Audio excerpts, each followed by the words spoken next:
Irmãos, que a graça e a paz de Jesus esteja com você nessa noite. Amém. Agradecer todo o carinho do reverendo Marco, ofertado a mim e a minha família, mas também agradecer em nome dele à igreja, da forma como nós fomos muito bem tratados.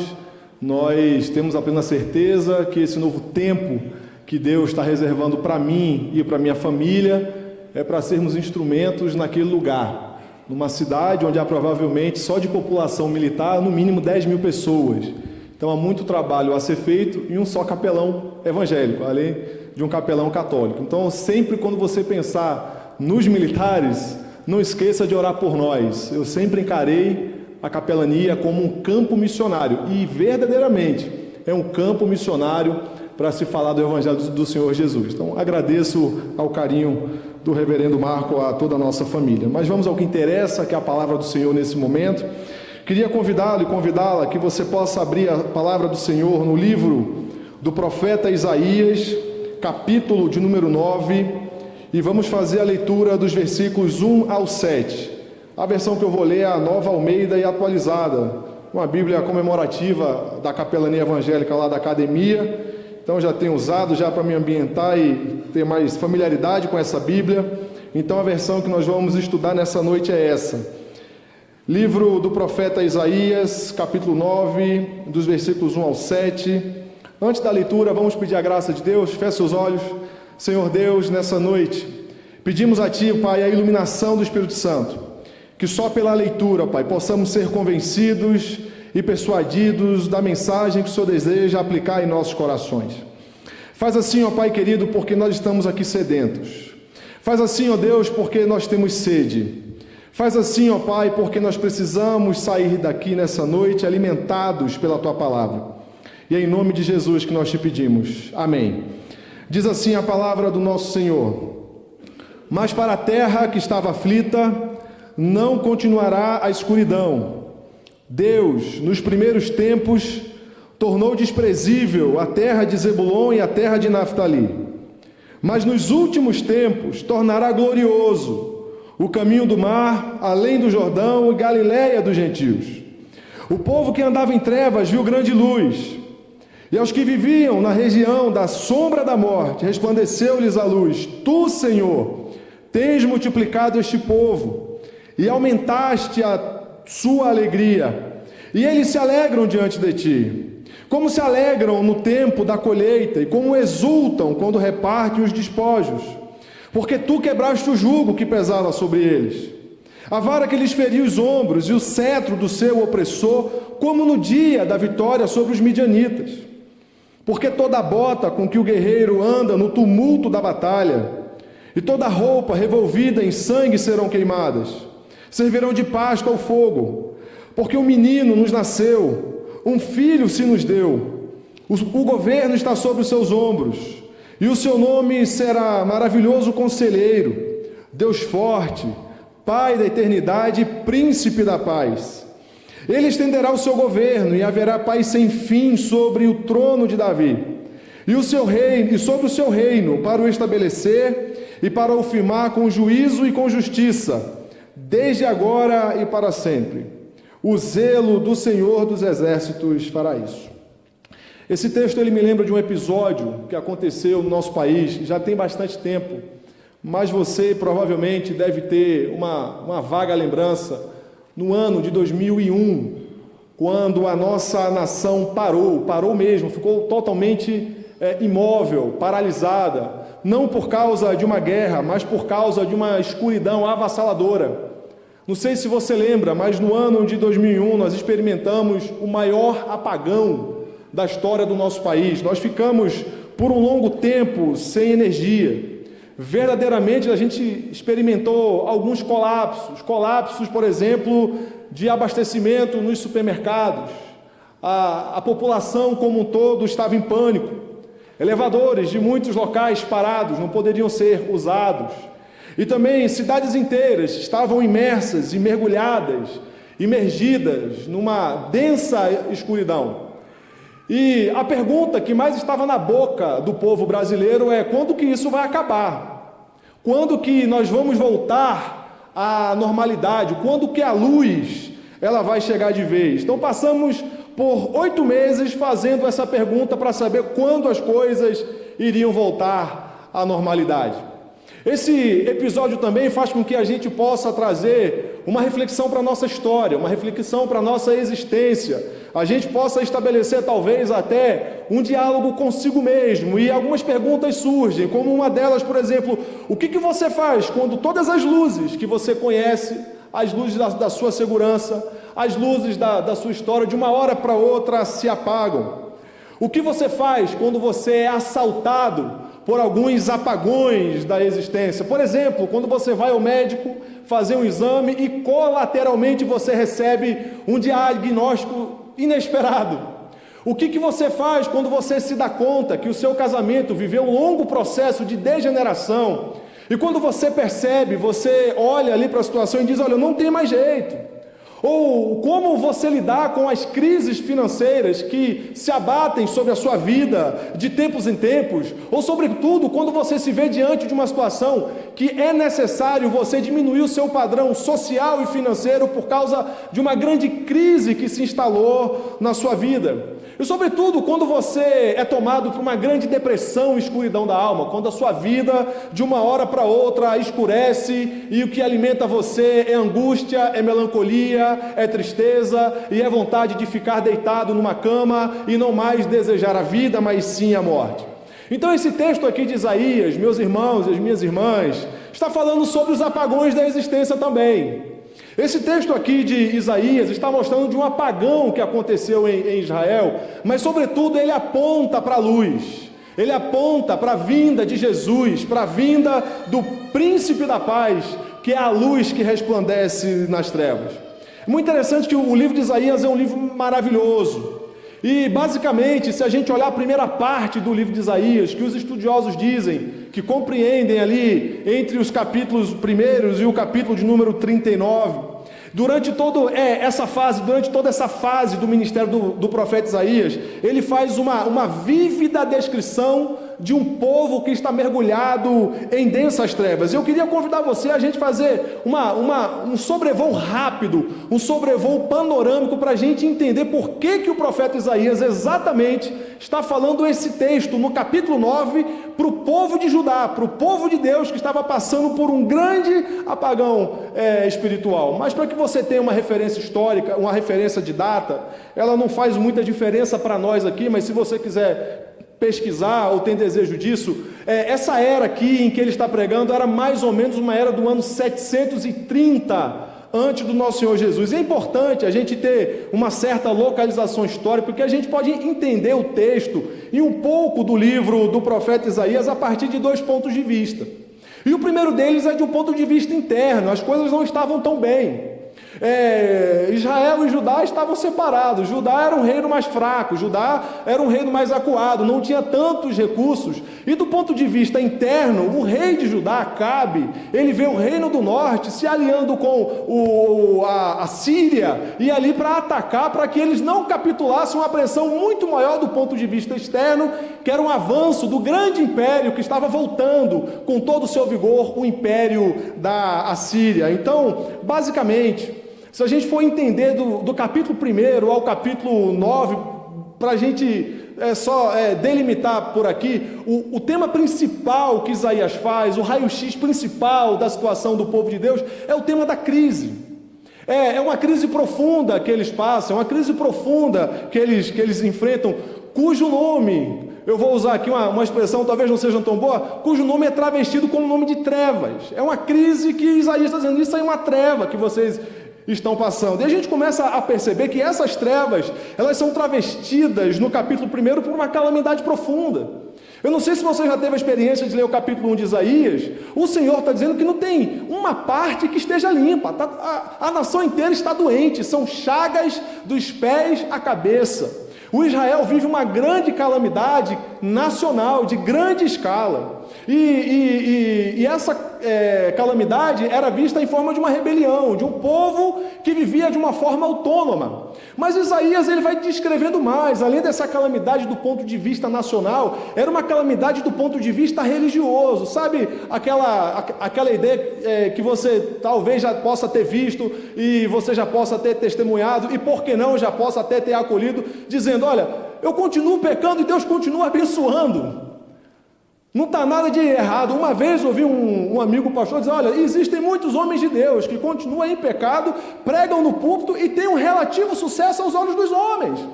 Então a situação de Israel do ponto de vista religioso era esse. Eu lembro muito bem de uma história, vocês acham que tudo acontece no Rio de Janeiro, mas eu vivi lá, eu não posso fazer nada. E uma vez um irmão lá da igreja, ele se julgando ser um homem muito sábio, muito inteligente, e ele dizia, pastor, olha, sabe como é que é, né? Vira o ano, tem que pagar o IPVA do carro, mas o IPVA é caro, e esse sujeito era um diácono da nossa igreja, e ele só confessou depois, sabe como é que é, né, pastor? Sempre tem que andar ali com R$50 pro carioca, é um galo. Eu sempre ando com um galo lá na carteira para pagar a Coca-Cola da rapaziada. Eu falei, mas não, isso é uma grande derrota, mas na cabeça dele estava tudo bem, essa era a calamidade pelo qual Israel vivia. Não, está tudo bem, vamos para a igreja, nada como um culto, nada como um louvor que faça a gente chorar, nada como uma confissão de pecados para tirar um sentimento de culpa, a vida que segue. E sobretudo há uma calamidade de ordem social, porque Isaías vira para o povo e diz, vocês torcem a justiça. Vocês torcem, está tudo ao contrário, o certo é o errado e o errado é o certo. E aí a partir do capítulo 2 ao 4, se a gente olhar esse bloco, um bloco um pouco mais extenso, nós vemos aqui essas trevas, essa crise, ela se apresentando também a Israel sob uma forma de desintegração. E é muito interessante que Deus está usando o profeta Isaías para dizer, olha, o meu plano para vocês é esse. Lá no início do capítulo 2 de Isaías, ele está dizendo que ele havia escolhido Israel para ser o centro das nações.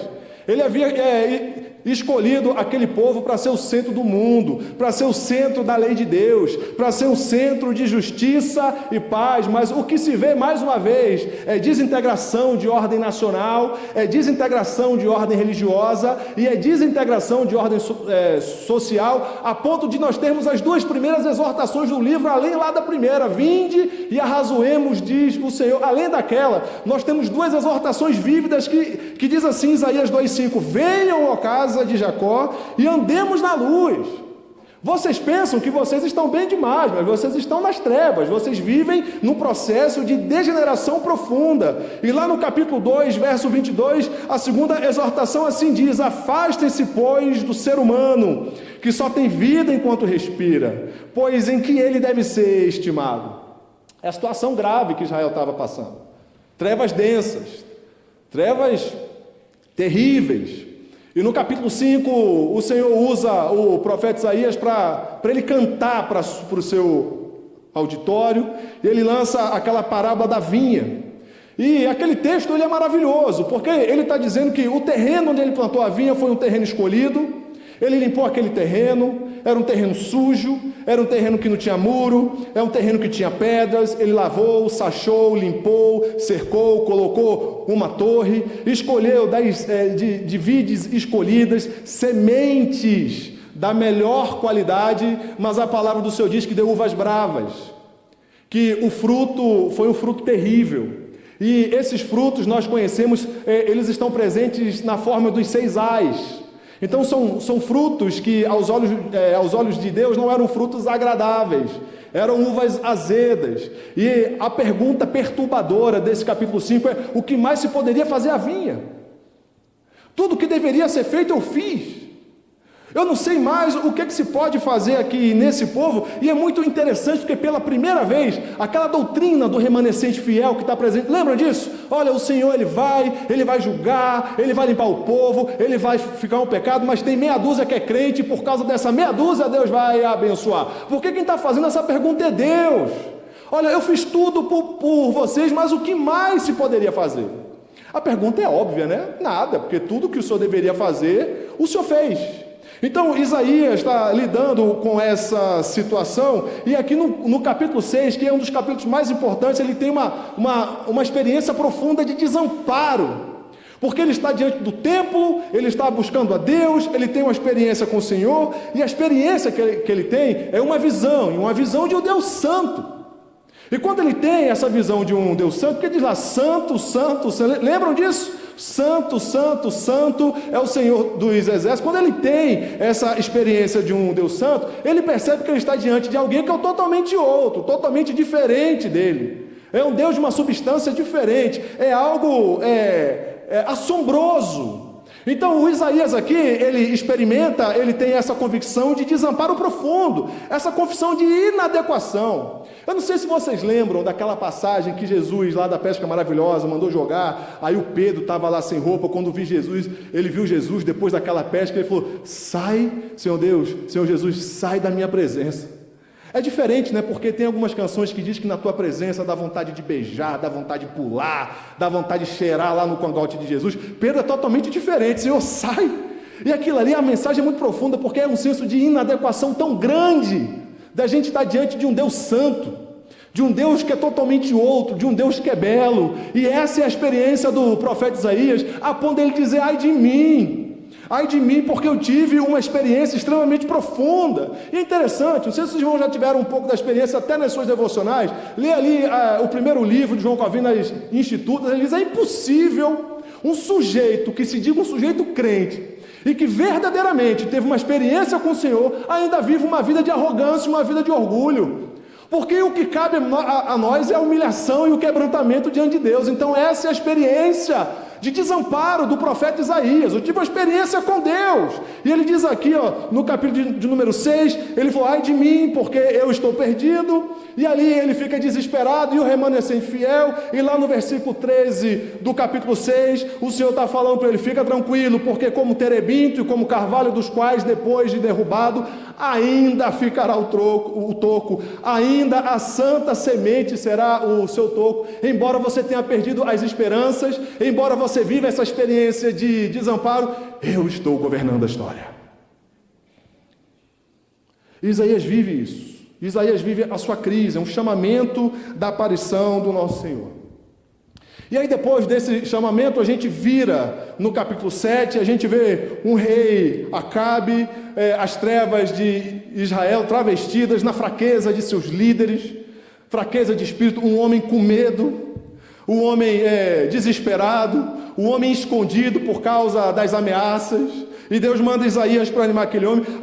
Quando eu olho para esse texto, eu vejo a imagem de Acais, talvez possa traduzir a imagem do homem moderno, do homem fraco, do homem medroso, do homem que não sabe o que fazer da vida, do homem que tem dificuldade de tomar decisões. Gosto muito de uma letra de uma cantora popular brasileira que dizia, parece que a gente vive numa época em que nós estamos numa canoa furada, remando contra a maré, e a gente não acredita em nada, até duvida da fé. Essa é a situação de Acabe. É um rei que foi ungido por Deus, que está ali para representar o Senhor, mas é um rei fraco, é um rei que não sabe tomar decisões. É quando a experiência da vida vira uma experiência melancólica. A ponto, uma vez, do Jean Paul Sartre diz, o inferno são os outros. Minha vida poderia ser muito melhor, mas o inferno são os outros, a vida é o inferno. Então eu prefiro me esconder, prefiro me encaramujar e viver essa vida daqui em diante. Essa é a experiência em que o povo vive a situação de um rei, que é uma situação melancólica nesse texto aqui de Isaías. Aí chegando aqui no capítulo 8, nós temos um grande cenário, um cenário terrível, um cenário de trevas, mas uma forma de densas trevas. Então a gente vê aqui na primeira parte do capítulo número 8, o povo vivendo um processo, parece que de julgamento divino, e um pouco mais adiante, como esse povo de Deus deveria reagir a isso. E o Isaías tem um filho, e o nome do filho é o remanescente voltará. O nome do filho de Isaías é uma mensagem para Israel.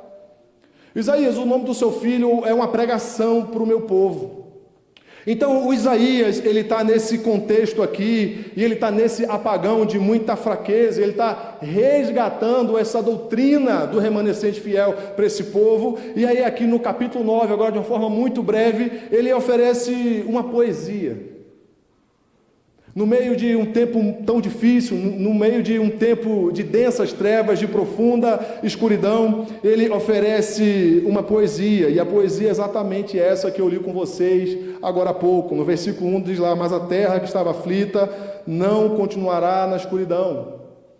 Deus está usando o profeta Isaías para dizer: eu vou abençoar vocês. Aqui a gente vê claramente uma espécie de, não é algo elaborado, mas a gente vê uma espécie de teologia da mudança. Porque o que Isaías está fazendo para aquelas pessoas: olha, eu sei que vocês estão passando tempos difíceis, eu sei que são tempos trevosos, eu sei que vocês não podem se enganar em relação ao que os olhos de vocês estão enxergando, mas eu queria falar para vocês: apesar dos olhos de vocês enxergarem tempo ruim, os olhos de vocês não conseguem dar conta de toda a realidade, porque a realidade vai muito mais além do que os olhos de vocês são capazes de enxergar. É por isso que a terra que estava aflita, ela não continuará na escuridão. Então ele está pedindo para os seus ouvintes aqui, o Isaías: olha, desenvolvam um recurso da fé, desenvolvam um olhar, desenvolvam um jeito de ser, um modo de se estar no mundo, que é o modo do Evangelho. Porque na vida, irmãos, nós só podemos olhar a partir de duas perspectivas. Ou a gente olha para um olhar de desespero, para um olhar de crise, e a gente pensa: que Deus é esse? Que Deus complicado é esse, que não abençoa a minha vida? Só basta querer me colocar no caminho para eu viver uma vida de santidade ao Senhor. Parece que as coisas só pioram. Ou você pode desenvolver esse olhar da fé, e você pode olhar para o seu presente, você pode contemplar a sua realidade, mas você pode fazer uma viagem lá para o passado, e você pode reconhecer o que Deus já fez na sua história, para que você possa projetar um futuro muito melhor, um futuro de esperança, um futuro de graça e um futuro de paz. Eu gosto muito, se você puder abrir a sua Bíblia, voltar um pouquinho, lá no Salmo de número 77, a partir do versículo, tem essa experiência de um homem de Deus que está vivendo por densas trevas. Eu acho que a gente vive um período de densas trevas, e nesse tempo de densas trevas, ele desenvolve esse recurso do olhar. No Salmo 77, a partir do verso 5, olha a experiência desse homem, olha o que ele está dizendo: penso nos dias de outrora, trago à lembrança os anos dos tempos passados. De noite indago no meu íntimo, e meu espírito pergunta: será que o Senhor nos rejeitará para sempre? Acaso não voltará a ser propício? Cessou perpetuamente a sua graça? Caducou a sua promessa para todas as gerações? Será que Deus se esqueceu de ser bondoso? Ou será que encerrou as suas misericórdias na sua ira? Então eu disse: esta é a minha aflição, o poder do Altíssimo não é mais o mesmo. Eu lembro de uma vez, pastor novo, né? Faz parte. Eu não sei, Niterói foi muito marcante na minha vida, por isso que eu não quero morar mais lá. Foi só provação. Eu era conhecido na UPA como pastor carruagem de fogo. Já viu que era um epiteto terrível, porque uma vez eu fui comprar um carro e aí a gente estava indo para a igreja no sábado à noite. Aí eu estou dirigindo uma via bem movimentada, o Felipe é de Niterói, conhece, ali na Francisco da Cruz Nunes. Do nada um fogo lambeu o para-brisa do meu carro, e aí eu parei, aquele desespero. A Emily, eu pensei que ela estava preocupada comigo, ela tirou a minha carteira, tirou o cartão, tirou o meu seguro de vida, deixa ele morrer. E o fogo, eu saindo do carro, ela vai assim, mentiroso, mas enfim, há controvérsias. E aquele fogo lambia em frente de uma pizzaria que era muito famosa lá. E aí as pessoas da pizzaria pararam e aquele fogo lambia. E aí um cara para o outro lado: coitado desse cara, hein? Eu olhei para ele: sou eu. Ele: meu, desculpa. Não, é fogo mesmo, não tem jeito. Pegou fogo. E aí aquela virou a fama lá na UPA, e eu pensei: Deus, era muito melhor andar de ônibus. Pelo menos não pegava fogo. Estou brincando, gente. E aí, dias passaram, eu peguei um outro carro, não é que o outro carro pegou fogo? E aí eu estava andando, subindo uma serra, o ônibus dando farol, eu falei: pô, abusado, né, o motorista, um ônibus tão pesado, e o cara, e eu bem devagarzinho, numa Fiat Uno Mille, e aí quando o ônibus ele me ultrapassou, fogo, aí, de novo não. Aí eu falei: olha, eu acho que Deus está mostrando para a gente que a gente não tem que ter carro. E eu fiquei pensando: pastor, Senhor Deus, todo mundo tem carro, todo mundo compra um carro novo, todo mundo caminha bem. Eu ficava questionando: o Senhor me chamou para ser pastor, para ficar passando essa humilhação na UPA, pastor carruagem de fogo. O pessoal fez até adesivo para colar no carro, gente. Não, joga isso no lixo, está repreendido em nome de Jesus. Aí quando eu comprei um carro novo, vai pegar fogo, não tá? Nem vai entrar no meu carro também. O pessoal da UPA não andava. Não. Mas é isso, essa crise. Quando a gente olha para a vida, as coisas não andam bem. E esse é o salmista. Meu Deus, eu só lembro do Senhor ontem, mas hoje parece que eu tenho que conviver com a indisponibilidade do Senhor. O Senhor não está presente para mim, porque eu oro, eu clamo, mas parece que o Senhor está muito distante. Mas aqui no verso 11 ele diz: recordarei os feitos do Senhor. Certamente me lembrarei das tuas maravilhas na antiguidade. Meditarei em todas as tuas obras, pensarei em todos os teus feitos poderosos. O teu caminho, ó Deus, é caminho de santidade. Que Deus é tão grande como o nosso Deus. Tu és o Deus que opera maravilhas, e entre os povos tem feito notório o teu poder. Com o teu braço remiste o teu povo, os filhos de Jacó e de José. É isso que nós fazemos.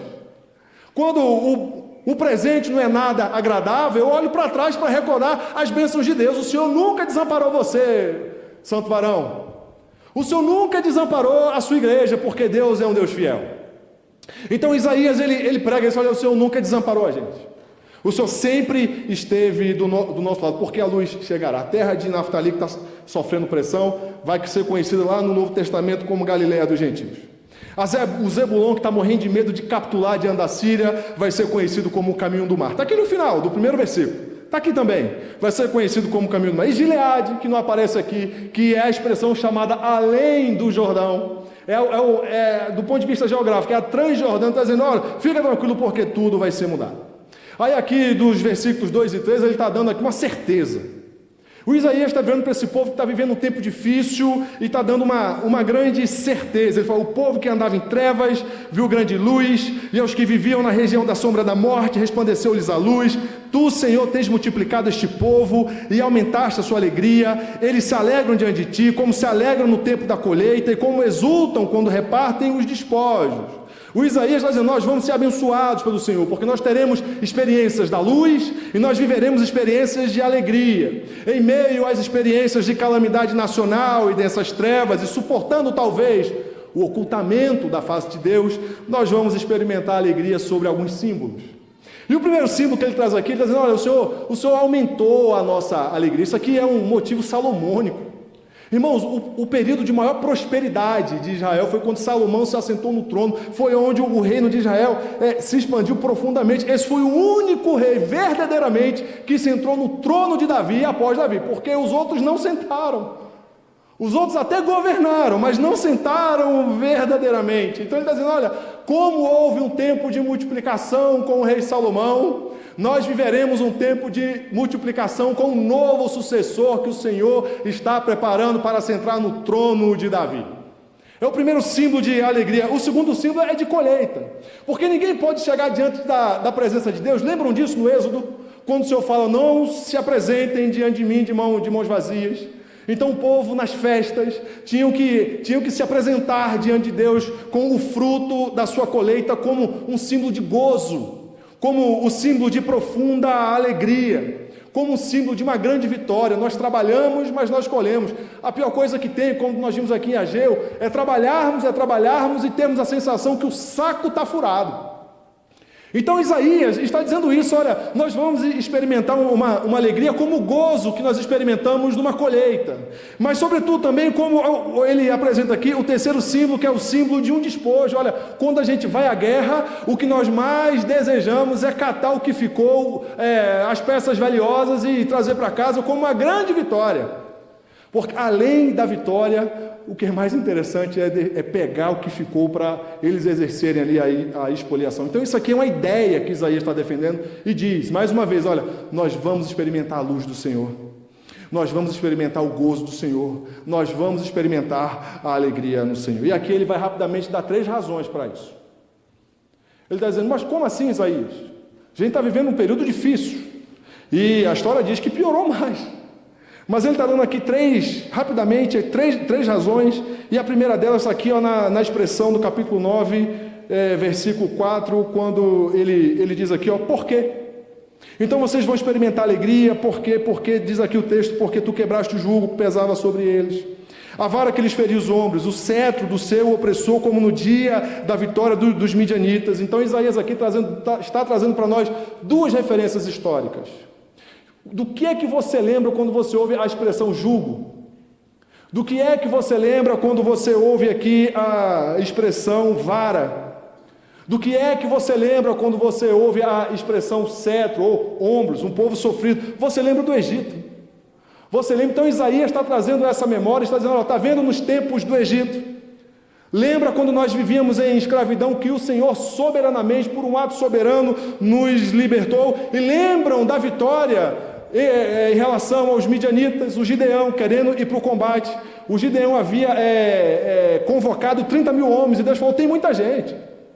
E o Senhor foi fazendo ali algumas seleções a ponto de sobrarem somente 300 homens para que a mensagem ficasse clara ao povo de Israel. A vitória era somente de Deus. Deus tem dado libertação, Deus tem dado vitória ao seu povo e não será diferente também. O sofrimento em que nós estamos passando um dia vai acabar. E a segunda explicação que ele deixa aqui nesse texto, aqui no verso número 5, mais uma vez, porque toda bota com que o guerreiro anda no tumulto da batalha, e toda roupa revolvida em sangue serão queimadas, e servirão de pasto ao fogo. Aqui é uma metáfora da conquista.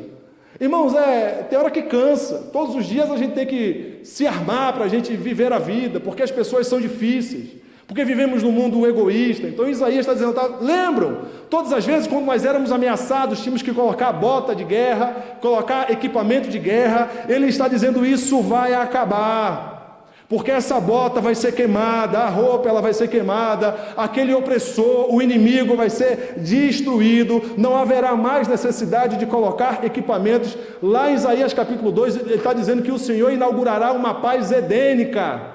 Aquela espada que era usada para ferir vai virar enxada. Então nós viveremos aqui um reino de impacto profundo, de impacto geral. O Isaías está dizendo, a guerra acabou porque o Senhor lutou por nós. E a terceira razão para fechar esse texto aqui, ele está dizendo que além do aumento do reino, além do gozo da colheita, do gozo da expoliação, do gozo ali dos dividendos de uma guerra, e também do gozo de que nós não mais lutaremos numa guerra, nós só entraremos para catar os despojos de uma guerra que já foi vencida por nós. Aqui ele está apresentando aqui o nascimento de uma criança. Então aqui no verso de número 6 ele está dizendo, porque o menino nos nasceu, um filho se nos deu, o governo está sobre os seus ombros, e o seu nome será maravilhoso conselheiro, Deus forte, Pai da eternidade e príncipe da paz. Eu não sei se você já fez uma leitura atenta dos reis ali da Bíblia, mas o único rei que recebeu o nome diretamente dado por Deus foi Salomão. Veja lá, Salomão é homem de paz, né? Salomão, um homem de paz, e Deus o chamava de Gedidias, o amigo de Yahvé, mas de um outro. É interessante isso, porque o Senhor está dizendo aqui para o povo que o próximo que se assentará no trono vai ser aquele também que receberá o nome de Deus. Essa criança que vai nascer, ela vai ser a perfeita herdeira do trono de Davi, e vai ser um rei. E vai ser um rei, porque o seu reinado estará sobre os seus ombros. E ele será aqui um maravilhoso conselheiro. Irmãos, a Bíblia diz que Davi tinha um conselheiro. O nome do conselheiro de Davi era Aitofel. Era um homem muito sábio. Davi se aconselhava sempre com ele. A Bíblia diz aqui que Salomão também era um homem muito sábio, muito inteligente. A Bíblia aqui também diz, embora a gente não perceba, o Acais era inteligente, só não era sábio. Mas Isaías está dizendo, olha, nós teremos um rei diferente, um rei final. Ele será um maravilhoso conselheiro. A sua sabedoria ela será extraordinária. E também será um Deus forte. E será um Pai de eternidade. E será o príncipe da paz. E novamente aqui ele traz os dois motivos de Gideão e de Salomão. Porque apesar de terem experimentado uma paz, eles fracassaram. Mas o nosso Deus, ele será o príncipe da paz. Eu gosto muito de pegar essa expressão do príncipe da paz. Porque o Agostinho ele desenvolve uma ideia de paz muito mais do que uma ideia terapêutica, né? Não, eu vou lá para o mato, aquela ideia do parnasianismo brasileiro, daquela escola literária, do arcadismo, melhor dizendo, vamos lá para o mato, vamos curtir, e parece que isso é forte cada vez que as cidades crescem, a gente quer viver uma vida mais pastoril, como se fosse algo terapêutico, e sei lá, a gente acha que a gente vai sair melhor, e para alguns saem mais perturbado. Mas essa experiência de você querer ter mais aqui de Deus, essa paz, O Agostinho dizia: a paz que nós experimentamos do Senhor é quando as coisas estão em ordem. Quando a nossa vida, que era um caos, ela foi colocada no seu devido lugar. Eu vou dar 3 exemplos práticos para saber se você tem paz no seu coração. Quando você abre a gaveta do seu escritório, como é que ela está organizada? Quando você abre o seu guarda-roupa, revela da sua paz ou não? Você pode ter certeza. Como você organiza as suas coisas diz muito do que está dentro da sua alma. Essa é para quando sair do culto. Como está o porta-luvas do seu carro? Sabe, irmãos, tudo isso é uma foto 3x4 da realidade da sua alma. E a Bíblia está dizendo que o príncipe da paz é aquele que virá para colocar todas as coisas em ordem. Porque a tese é que tudo está fora de ordem. Mas esse menino que vai nascer, cujo governo está sobre os seus ombros, ele vai colocar tudo em paz. Eu queria falar várias coisas aqui, dos 4 títulos, mas eu só vou falar sobre eles. E no verso de número 7, ele está dizendo que o ponto central do poema inteiro é o trono de Davi. Quem é que vai sentar no trono de Davi? Porque Salomão fracassou. Acais fracassou. Irmãos, os homens fracassam. As igrejas fracassam também, do ponto de vista humano. As sociedades fracassam, as ideias políticas fracassam. Talvez a nossa preocupação em querer dar o melhor para o nosso filho fracassa. Quantas vezes você já não se perguntou, você já foi confrontado com a pergunta: meu Deus, o que é que eu fiz de errado para o meu filho ser assim? Por que que eu cheguei nessa situação conjugal, aonde eu cheguei, aonde foi que eu errei? Tudo fracassa. E a reflexão que se traz aqui é o que verdadeiramente reina a nossa história e reina a nossa vida. O profeta Isaías prega para o povo e diz: quem verdadeiramente se assentará no trono de Davi? E ele está dizendo para aquele povo: é Deus quem está conduzindo essa sucessão. Como? Pela sua onipotência, porque aquele é o Senhor dos exércitos. Ele tem poder para isso. Por qual motivo? Porque Deus é um Deus zeloso. Então aqui Isaías já está dizendo que virá aquele que sucederá o trono, e essa vinda é a vinda do Messias. Aliás, irmãos, não é tradição das igrejas presbiterianas, mas o calendário cristão diz que hoje é o 2º domingo do Advento. É o domingo não da vinda de Jesus, mas é o domingo dos sinais da vinda. É o domingo onde em algumas igrejas anglicanas, episcopais, acendem-se a luz. É muito comum, antes de vir para cá, eu acompanho a capelania do exército americano, e estava lá a capelania fazendo o 2º domingo do Advento. É para dizer que os sinais estão sendo dados. Porque quando a gente olha lá para o Novo Testamento, aquela grande luz que veio lá na Galileia, Mateus capítulo 4, versículos 12 a 16, assim diz: porque o povo que vivia em trevas viu grande luz. Quem é esse que virá? Quem é esse que virá de Zebulon e de Naftali, confins do mundo, que vai salvar o mundo? Quem é esse que nasceu na cidade de Davi e que seria o Salvador? Quem é esse que Deus lhe dará como trono, o trono de Davi? E quem é esse que Paulo diz em Efésios, dizendo: ele é a nossa paz? Ele é Jesus, pode ter certeza. Ele é Jesus. Esse é o menino que nasceu, esse é o sinal de Deus, essa é a luz que vem sobre as trevas. Então eu queria aqui elaborar 3 breves argumentos para a gente sair aqui com a bênção do Senhor. É muito interessante porque a consciência profética de Isaías é muito profunda, porque eis um profeta que faz profecias com verbo no passado. Já viram isso?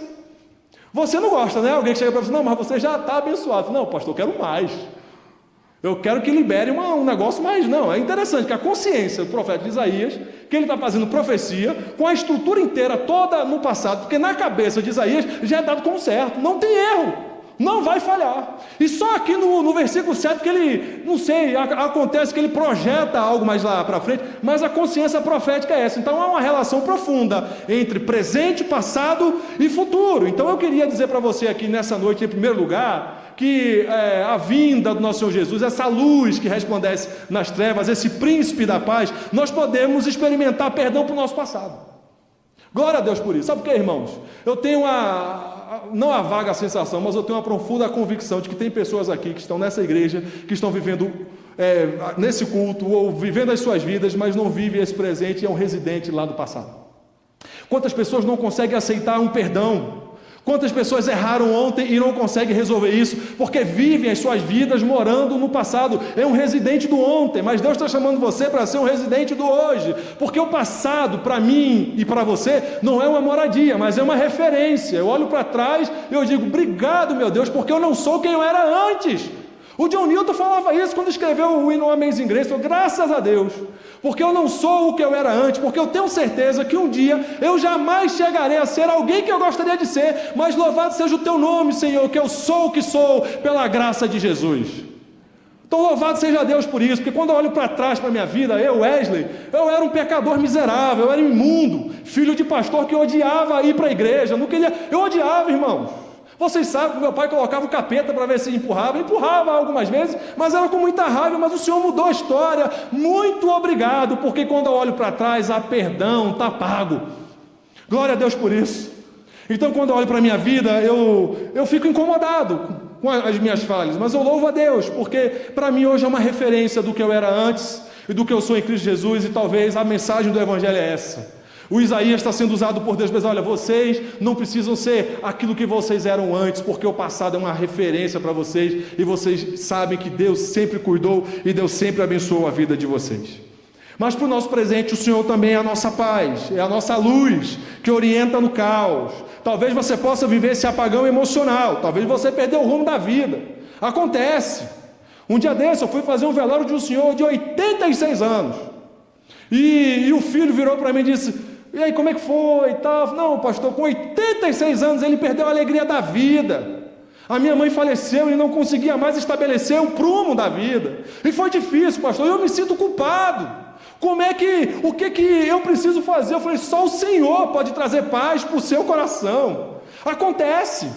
A nossa maior dor, a nossa maior luta e maior dificuldade é viver com essa patologia do vazio presente. Então, em nome de Jesus, é um Deus que traz paz para o presente, porque é a luz que orienta o caos.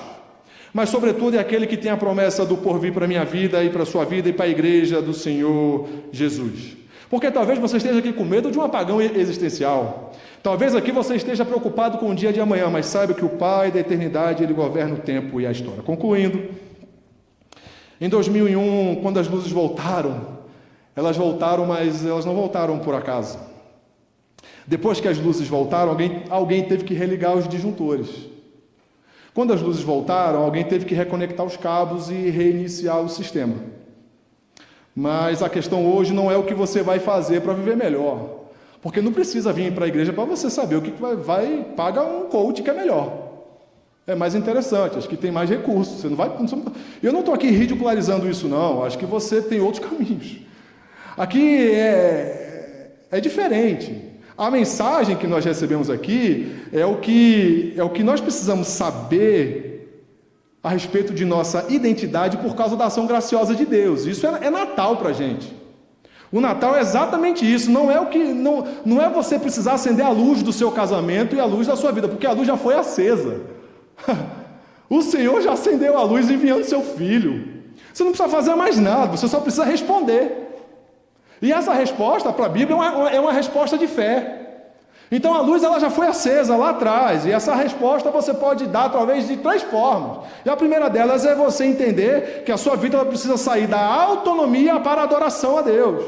Então para de levantar a sua vida no braço.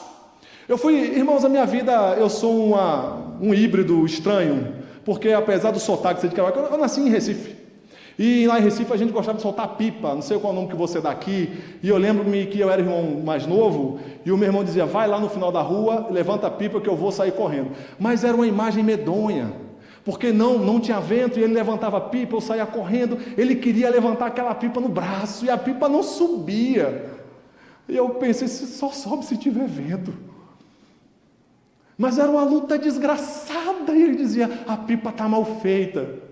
Talvez você chegou aqui hoje querendo levar a sua vida no braço, mas a palavra do Senhor diz, se o Espírito Santo soprar, ela sobe. Você não precisa fazer nada, o Senhor Ele faz a obra. Então a gente precisa entregar nas mãos de Deus. Você está preocupado com o futuro do seu filho, você está preocupado com a situação da sua saúde, você está preocupado quando de 2026 saia da autonomia e se coloque no ponto de adoração a Deus. A terceira aplicação prática que eu queria trazer para o nosso coração é nós sairmos da ansiedade para o assombro. É nós sermos impactados com Deus e nos maravilharmos. O pastor Tiago pregou isso muito também, um maravilhamento, esse espanto de um Deus maravilhoso que está fazendo coisas incríveis ainda hoje. E por fim, a gente precisa sair da paralisia para a proclamação, e a proclamação da vitória do Rei Jesus. Queria concluir de uma passagem que marcou muito a minha vida. Na escola dominical hoje eu dividi com os irmãos. Uma vez que um pastor presbiteriano, ele fez uma palestra muito bacana, e no final dessa palestra, uma senhora o procurou e disse: olha, eu queria falar da minha vida inteira para o senhor. Ele: nossa, deve ser muita coisa, né? Eu não sei se eu vou ter condições de ouvir a sua vida inteira. E ele: pois não. Aí ela, num determinado momento, virou para ele e disse: olha, eu queria ter paz. Sabe, minha vida é um caos, minha vida é eu queria ter paz, eu queria ter uma paz plena, aquela paz tipo berço esplêndido. É possível ter paz? Ele: sim, é possível. A senhora pode experimentar essa paz esplêndida, essa paz plena, essa paz profunda.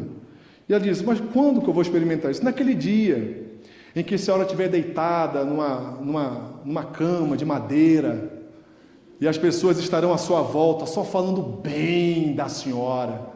Aí tem algumas coroas de flores, mas a senhora não fique preocupada não. Aí ela vira para ele: mas o senhor está dizendo que eu vou morrer? Ele falou: disso eu não tenho dúvidas.